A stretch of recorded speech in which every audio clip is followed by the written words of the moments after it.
और उनका ध्यान ऐसा लगा कि 3 बज गई। तो उस दिन उनको एकदम भागते भागते गए कोर्ट में, तो वहाँ पे जाके देखा तो केस ख़त्म हो गया था। तो उस समय मौलवी हसन मुबारक न्यायाधीश थे। उन्होंने कहा कि मैं तो अभी भेजना चाह रहा हूँ, मेरे केस का क्या हुआ। तो उन्होंने बताया कि आप तो केस जीत गए, बरी हो गया आपका वकील। तो उनने फिर हस्ताक्षर बताया और केस की तारीख बताई। तो फिर उनको विश्वास हो गया कि मेरे कारण भगवान ने रूप धारण करके केस को जिताया। जज फैसला दे चुके थे, वो भी जय नारायण बाप जी के पक्ष में। लेकिन जय नारायण तो भगवान बैजनाथ की भक्ति में लीन थे, तो अदालत उनकी तरफ से केस लड़ने कौन पहुंच गया?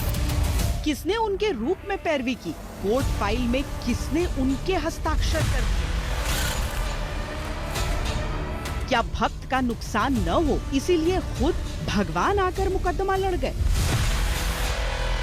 उस समय कोर्ट में चतुर्बुद्धदास जी वकील थे और यहाँ पे नानू राम जी थे, गोपाल मंदिर के पुजारी, वो उनके साथ थे। अच्छा, तो सबने देखा हुआ था कि ये यहीं पर रहे और वहाँ पर मेरी दादी, मेरे फादर, बहुत सारे लोग उसके गवाह हैं उस घटना के। अच्छा अच्छा। आज भी उनके भगवान जैसे कम से कम 40 आश्रम बने हुए भारत में, हाँ बाप जी के, जी, जहाँ पे भगवान की तरह ही पूजा होती है उनकी। रामनवमी के दिन जन्म हुआ था आपका। हाँ, अच्छा, रामनवमी 12 के दिन। बजे 12 बजे। अच्छा, तो मतलब उनमें आप लोग ईश्वर के अंश उनमें भी पाते हैं? सभी भक्त तो पाते हैं, ईश्वर का अंश पाते हैं। हाँ।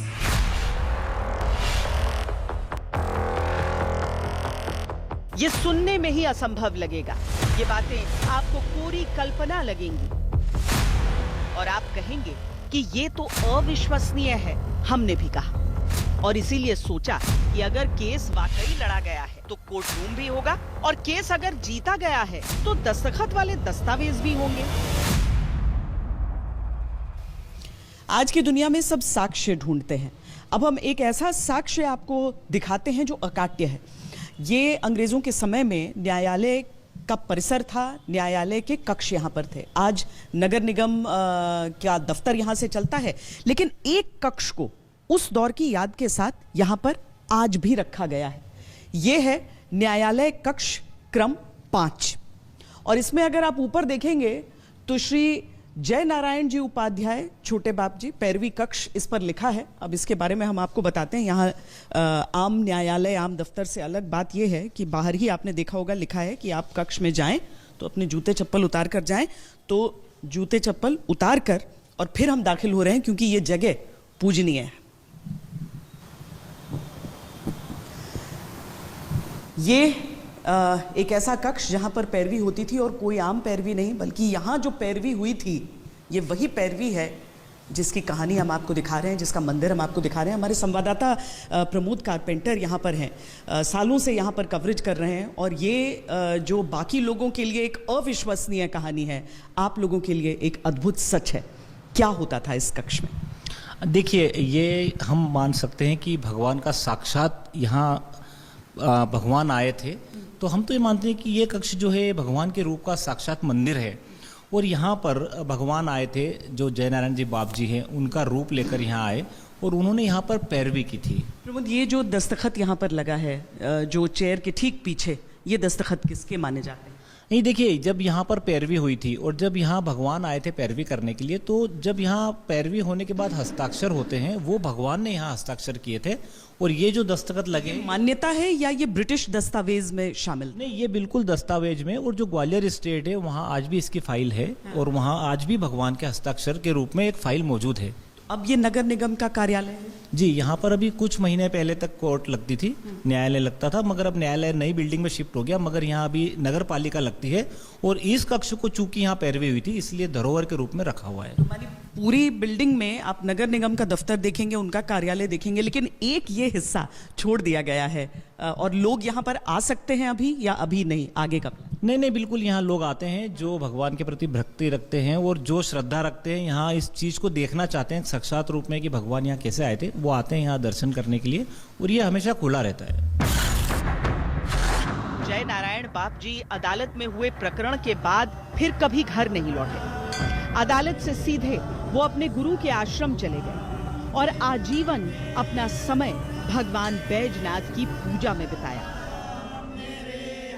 सही का साथ हमेशा दिया है, बिल्कुल। हम भी आज मानते हैं, कभी कुछ भी हो तो जब भी कुछ मतलब अंदर सोचते हैं इनके तो हमारा पूरा होता है। मतलब आपको ईश्वर का हाँ, ईश्वर का अंश ही है, मानते हैं। उनमें मानते हैं। और धाम में जो विश्वास हुआ वो भक्तों का और बढ़ा उस कहानी की हाँ, वजह से। बिल्कुल बिल्कुल, सभी लोगों का और बड़ा विश्वास। और हर गुरुवार को शाम को इनकी आरती होती है हमारे गुरु जी। 1-1.5 घंटे की है, वो करते करते बरसों हो गए। अब मेरे को मतलब वो मुखाग्र हो गई है। हाँ। आप तो शादी होकर आई घर में। हाँ हाँ, शादी होने से पूर्व आपको पता था कि ऐसी कहानी है? नहीं, हाँ पता तो था, पर इतना मतलब विस्तृत में नहीं था मुझे। हाँ। बड़े रूप में पता नहीं था। हमारे यहाँ भी मतलब मानते थे, बाप जी करके मानते थे, लेकिन इतना ऐसे हुआ था ये पता नहीं था मुझे। अच्छा। उस शादी के बाद, क्योंकि शादी जल्दी हो गई थी मैं, तो मुझे इतना नॉलेज नहीं था, यहाँ आने के बाद ही हुआ मुझे। तो कैसा एहसास होता था उसके बाद की? बहुत ज़्यादा ऐसा लगता है आज भी, मतलब मैं दर्शन करती हूँ तो मुझे रोना आ जाता है आज भी। वो पता नहीं क्यों आता है, क्या सोचती हूँ क्या नहीं, क्या अंदर होता है क्या नहीं, व्यक्त नहीं कर सकती, भावुक हो बता जाते नहीं, हैं। हाँ भावुक, मैं बता नहीं पाती। अभी भी यहाँ आई हूँ पर मुझे ऐसा लगता है कि पता नहीं क्या होता है, कुछ बता नहीं पाती। आपको लगता है वो हैं हाँ, साक्षात? साक्षात।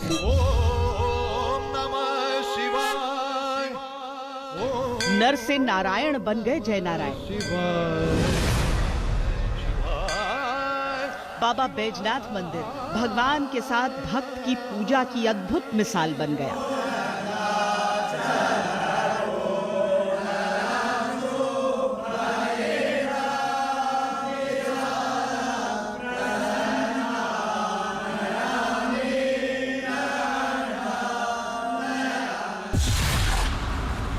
जय नारायण बाप जी और कर्नल मार्टिन की कहानियों के अलावा भी कई ऐसी कहानियां इस देव स्थान से जुड़ी हैं जिनके सिरे चमत्कार से जुड़ते हैं। अरे ये तो सबको 2 उदाहरण मालूम है कि वकील साहब की ओर से बाबा ने 13वीं कोर्ट में जाके करी, और वहाँ द्वितीय विश्व युद्ध में कर्नल मार्टिन की जान की रक्षा करी है ना। लेकिन उसके बाद तो अनेकों चमत्कार ऐसे हो गए, और मतलब जल्दी भी मतलब बाबा तुरंत सुनते हैं। मेरे को 5 जगह स्लिप डिस्क है। हाँ, अच्छा। मैं अहमदाबाद गया था, डॉक्टर जितेंद्र चौधरी के लोग ले गए थे मेरे को। उन्होंने मेरा MRI देखा, बोले आप तो खड़े हो यार। नवनीत पालीवाल तुम्हारा नाम है? कि हाँ, तुम खड़े हो यार। उन्हीं सब बाबा की कृपा है। कौन बाबा? बैजनाथ बाबा की। तो कैसे यार, मैं बाइक चला जाता हूँ। अरे तुम बाइक चला तो क्या करते हो यार, मत चलाना। क्यों? अरे भैया तुमको मालूम है तुमको कितनी तकलीफ है? हमारे हिसाब से तो आप बैठ गए हो। मैं कि बाबा कृपा है। उनने फीस ही नहीं ली मेरे से। अच्छा। ऐसे अनेकों उदाहरण है यार। हाँ। एक बच्चा यहाँ निपानिया के पास में गांव है। हाँ। निपानिया का बच्चा यहाँ बकरी चरा रहा था। 2 व्यक्ति मोटरसाइकिल से आए, उनके दिल में कपट आया, उसका एक बकरी का बच्चा तोड़ के चल दिए। वो नियत खराब। वो बच्चा बहुत कोमल स्वभाव, रोता रहा यहाँ तक, ये बैजनाथ बाबा मेरी बकरी है ना। उसको इस बात का भय ज़्यादा कि मेरे पिताजी मारेंगे। बकरी चली गई इसका दम नहीं है, लेकिन पिताजी मारेंगे। वो 2 तक यहाँ मंदिर तक आया और मोटरसाइकिल उछल गई, एक्सीडेंट हुआ। वो बच्चा तो दूर जाकर गिर गया, बकरी का, वो दोनों घायल हो गए। जो लोग नदी में काम कर रहे थे वो उठा के उनको हॉस्पिटल पहुँचाया। अच्छा। ऐसे बच्चे को, मतलब ऐसे अनेकों उदाहरण है, हजारों उदाहरण है।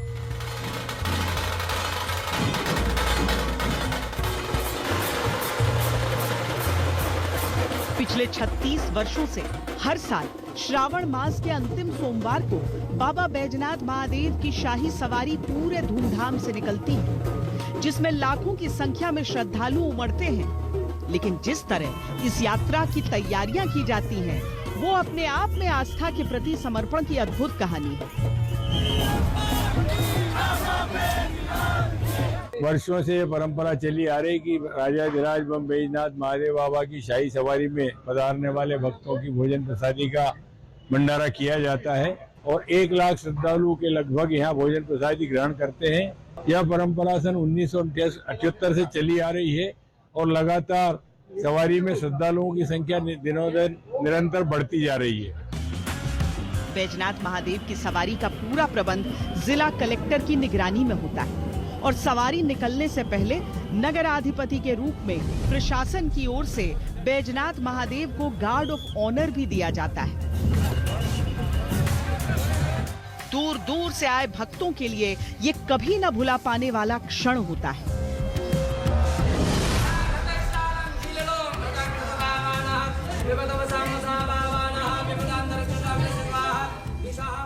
कर्नल मार्टिन ने मंदिर को जो रूप दिया उसे करीब 142 वर्ष बीत चुके हैं, लेकिन मंदिर के प्रति लोगों की अटूट आस्था को देखते हुए मध्य प्रदेश सरकार इसके आसपास के पूरे इलाके को बैजनाथ महादेव लोक के रूप में विकसित कर रही है। उज्जैन महाकाल कॉरिडोर की तरह यहाँ एक कॉरिडोर भी बनेगा। साथ ही कई आध्यात्मिक केंद्र भी विकसित किए जाएंगे जो मंदिर को सीधे बाणगंगा नदी से जोड़ेंगे।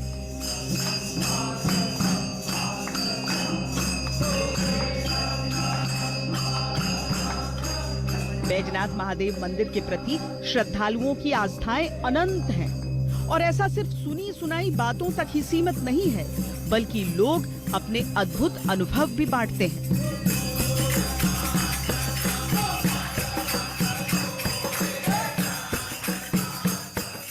यहाँ का जल किसी भी रोग में लगा लो आप, कुष्ठ रोग हो, आंख का रोग हो, शरीर में एलर्जी हो, एक्जिमा हो, जो भी हो, तो भगवान भोलेनाथ की कृपा से है ना सारे रोग नष्ट हो जाते हैं। पूरी बीमारियां खत्म हो जाती हैं और किसान के भी काम में आता है और कुष्ठ रोग वगैरह ये वो सभी काम में आता है।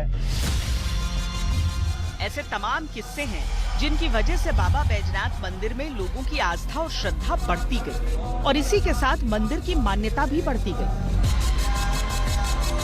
यहाँ सदियों से अखंड ज्योति प्रज्वलित है और 5 दशक से लगातार अखंड रामायण का पाठ भी हो रहा है।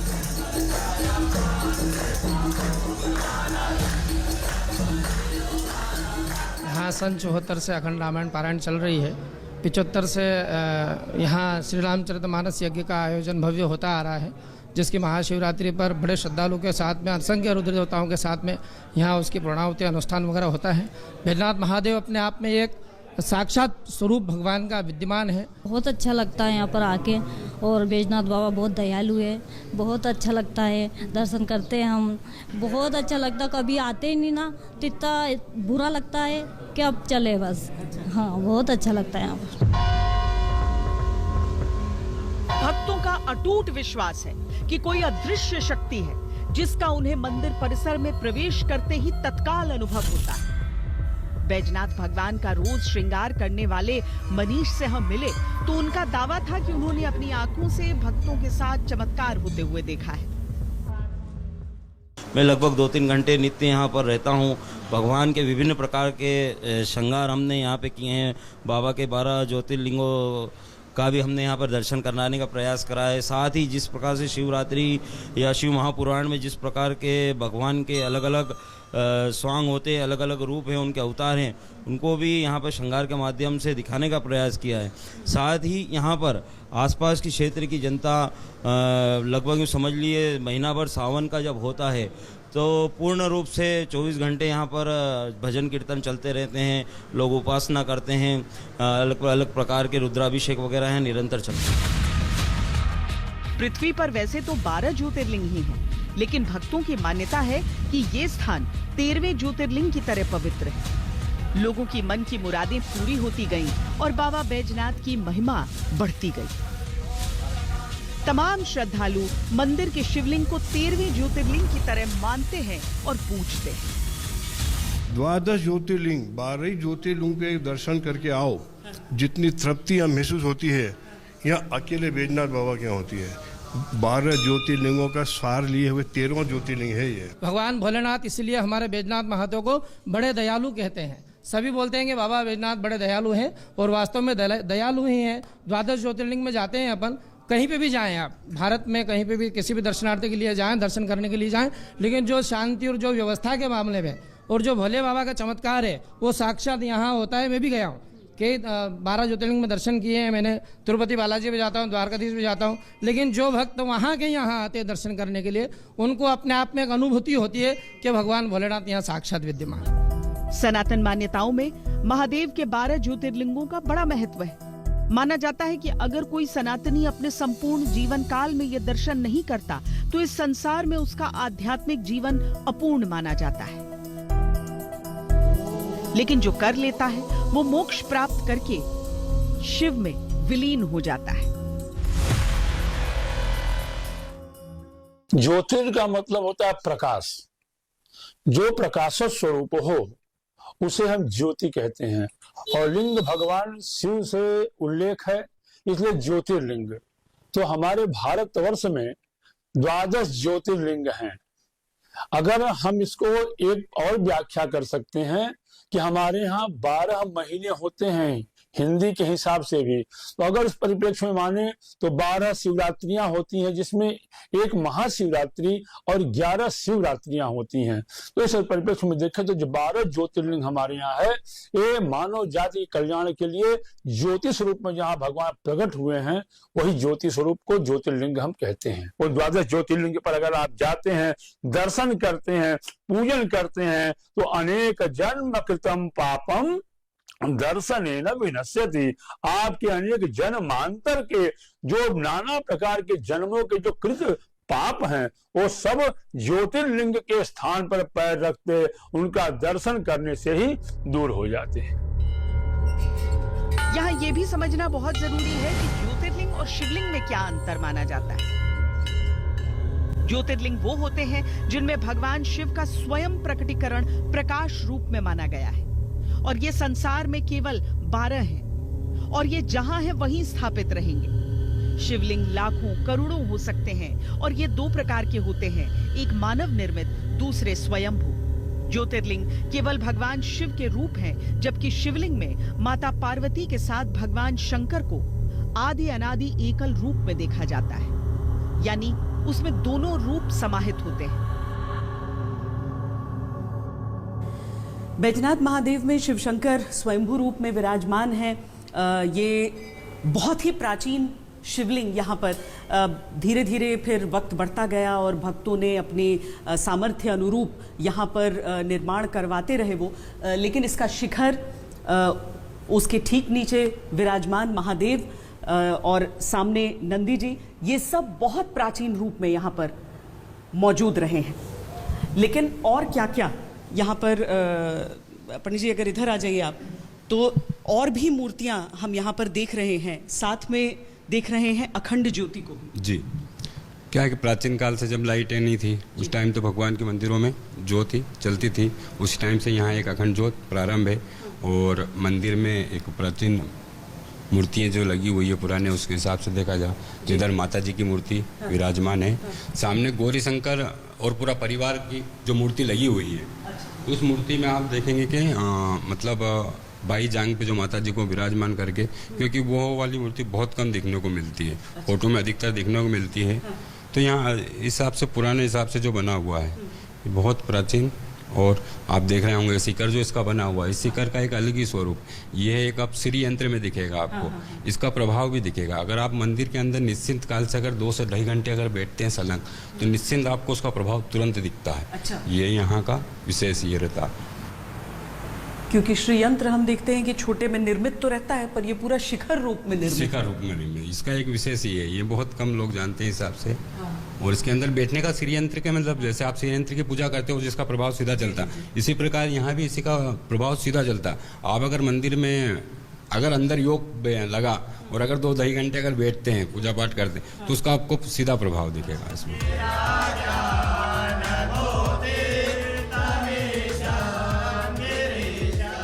ये एक अद्भुत संरचना है। शिवलिंग के ठीक ऊपर से शिखर तक मंदिर श्री यंत्र की अद्भुत आकृति लिए हुए है।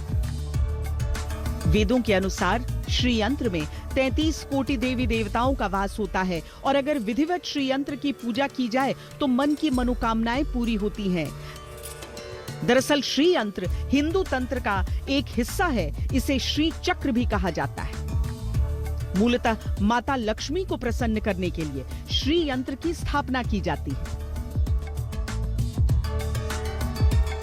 उज्जैन में महाकाल ज्योतिर्लिंग है, जो आगर मालवा से मुश्किल से 60 किलोमीटर की दूरी पर है।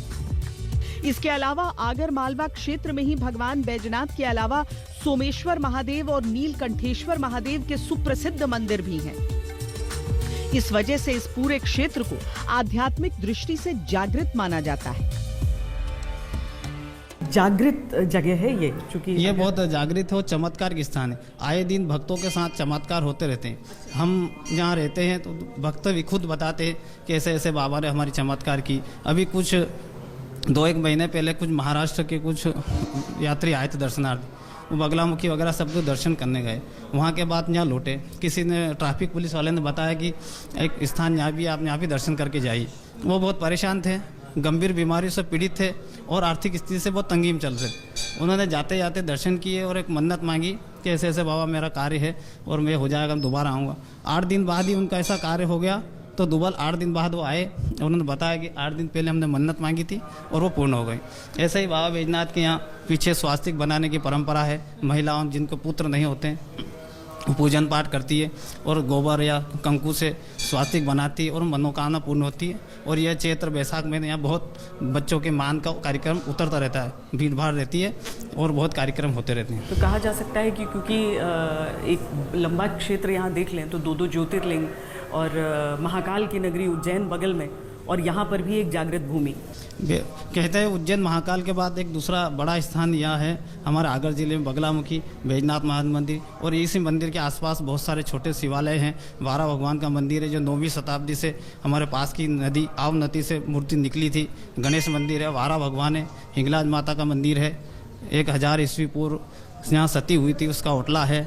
ऐसे बहुत सारे प्राचीन और प्रसिद्ध स्थान यहाँ पे हैं और आए दिन भक्तों को मनोकामपूर्वक चमत्कार दिखाते रहते हैं बाबा। आज आप भी आए हो ना, तो आपके भी दिल में सच्चे दिल से यदि आपने कोई चीज़ मांग ली तो बात पूरी करके जाएंगे, वो पूरी हो जाएगी, गारंटी से हो जाएगी। बाबा की इतनी कृपा है सबके ऊपर, जितने भी भक्त आए सबके ऊपर कृपा है। आस्था प्रमाण नहीं मांगती, वो केवल विश्वास करती है। लेकिन अगर सामने प्रमाण भी हो और उन पर विश्वास करने वाले भी, तो इसे क्या कहें। कहाँ से आए हैं आप दर्शन के लिए? हम पूना से आए, चिंचवड़। पहली बार महाराष्ट्र पहली बार आए। क्या सुनकर आए हैं? हमारे ड्राइवर, एक्चुअली हम बगलामुखी मंदिर में आए थे, तो हमारे ड्राइवर ने हमें यहाँ का बताया था कि अंग्रेजों के टाइम पे ये मंदिर बनाया गया था, तो यहाँ पे अच्छा जागृत देवस्थान है महादेव का, तो दर्शन करने चलते हैं क्या। तो इसलिए हो रहा है आपको अनुभव? अच्छा लगा, अंदर अच्छा लगा, जरा रिलीफ लगा। हाँ। अब दिखते हैं अभी आगे। पॉजिटिव वाइब्स है। हाँ। बहुत सारे पॉजिटिव वाइब्स है यहाँ पे। अच्छा लग रहा है। हम शिव जी के भक्त हैं। हाँ। बहुत अच्छा लग रहा है मैडम।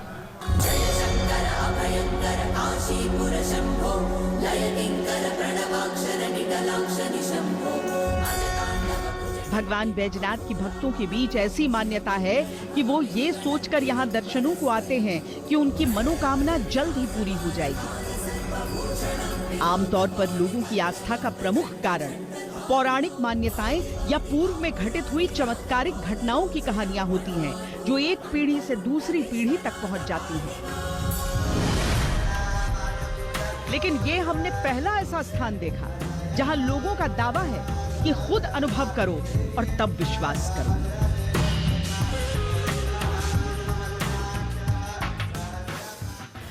न्यायालय को हमारे देश में इंसाफ का मंदिर कहा जाता है।